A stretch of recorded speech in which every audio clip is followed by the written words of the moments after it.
Welcome back to the YouTube channel Malawian Cameras. Akuluakulu pali nkhondo ina imene I don't know, tene kuti kununkhiraso, yeah, something like that. Tene kuti kununkhira imene ndithu ndi pakati pa Japan komanso China. Yes, pambuyo pakuti padutsa zaka zambirimbiri pamene ndithu China idamenyanako ndi Japan.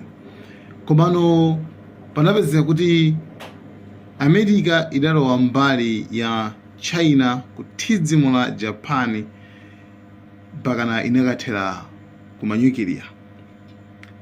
Mu history ndithu simayiwalika imene ndithu nkhani ya nyukiliya imene ndithu America idaphulitsa ndi kupha anthu ochuluka komanso even zosatula zake sitakalipa pakana pano.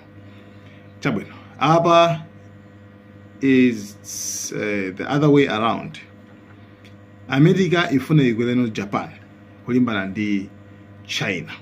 Okay, pambepo kuti tinapatsana ka video kamene tinapatsana video update yonena kuti China ina kumana mlengalenga ndi ndege za Japan pamene iwo amakapanga matraining yawo ndi adaonetsa like mene umapangira mene zimakhalira ngati kuti kulozesana mfuti yonchi ndi ndani mzimwe zinachitika mmalengalenga. China idalozesa mfuti yake kapena kuti anaonetsa target yake chonchi ku ndege za Japan zimene zidapeza iwo mmalengalenga akupanga training. Kunthuku akuti makamaka ndi pafupi kwambiri ndi malire akuti mwa Japan. So imene jetapita inautsa mikangano zatani zatere mpakana kuimbira Trump atete zambirimbiri. Koma tsopano panapeza kuti after incident manager panapezekano Russia komanso China idapita konkuja pafupi ndi Japan mwamba muja ndikumakapanga ma trainings awo ndege za nkhondo.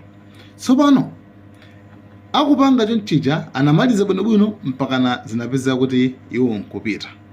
Lero ndi pamene tsopano pakupeza kuona kuti America pamene pakupeza kuona kuti Japan ikubwera ndikupanganso ma training iso pomposo pamene amapangira Russia ndi China mapanganso ma training iso komwekonso. And on top of that ndikupeza kuona kuti zawo zijapanga komano America inatumiza ndegeso zakeso zimene zili zoti capable zimene zili zokwanitsa kutumiza mabomba even a nuclear. Ndegezo zoti atha kuyikamo mabomba a nuclear ndikukhala zoti modzi ndikumapanga nawonso ma training pamodzi ndi ndege za Japan.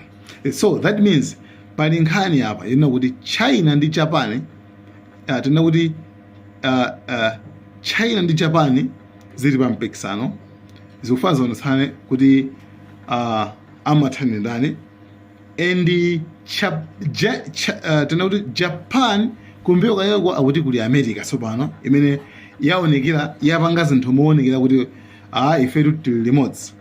Japan ili ndi China, Japan ili ndi America pamodzi pamene China ili ndi Russia. China ili ndi Russia pamodzi.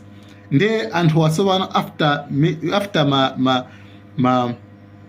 ma training zamenaja atumizana ma message opsezana ona kuti akuluakulu musazitengere chibwana zinthu zini za serious.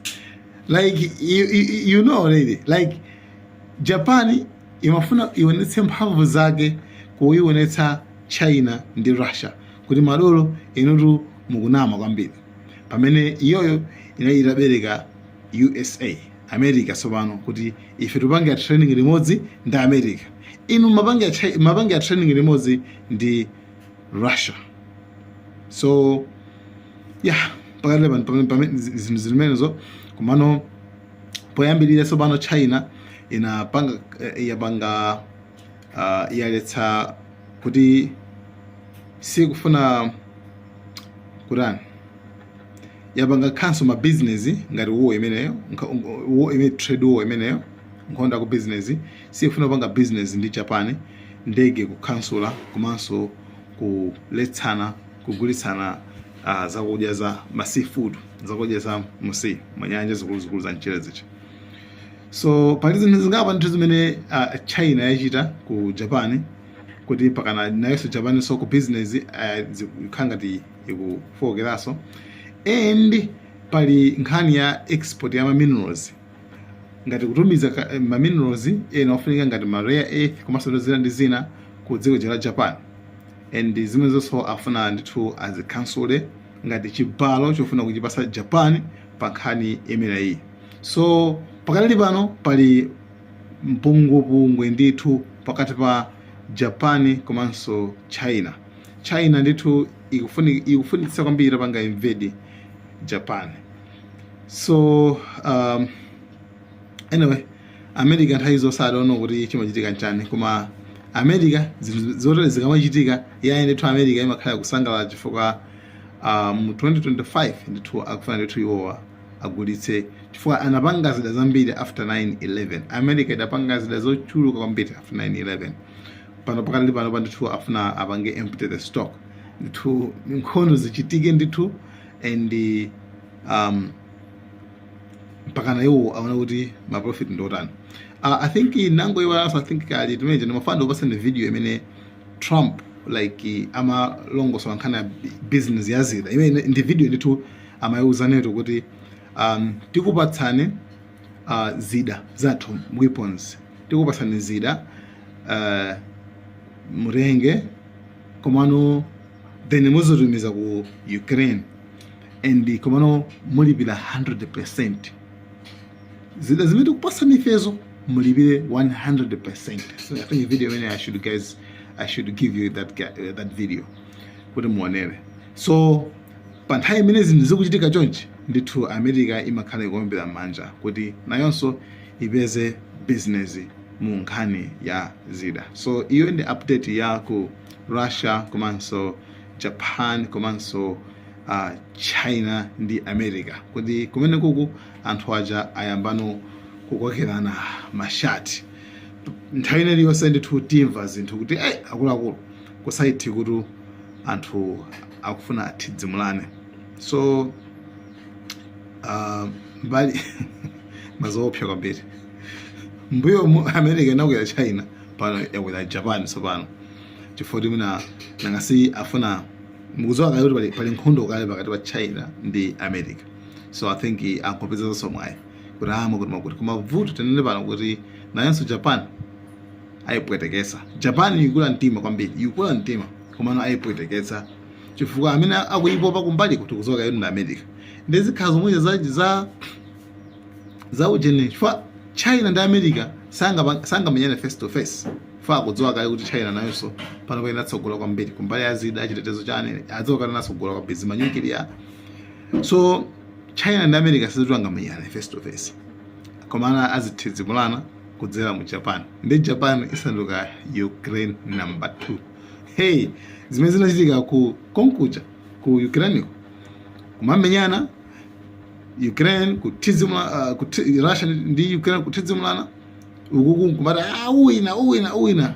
So nzimayi uja Takaichi prime minister waku Japan ufunika asamale kwambiri chifukwa ajina Trump amugumugwisa ntchito akaona zoti akuluza.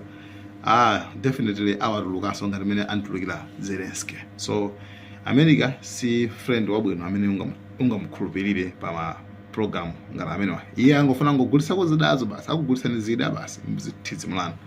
So akuzoka kale kuti Japan ilibe zida zoti zen adalira America. So guys, thank you so much. Malawi and Cameras.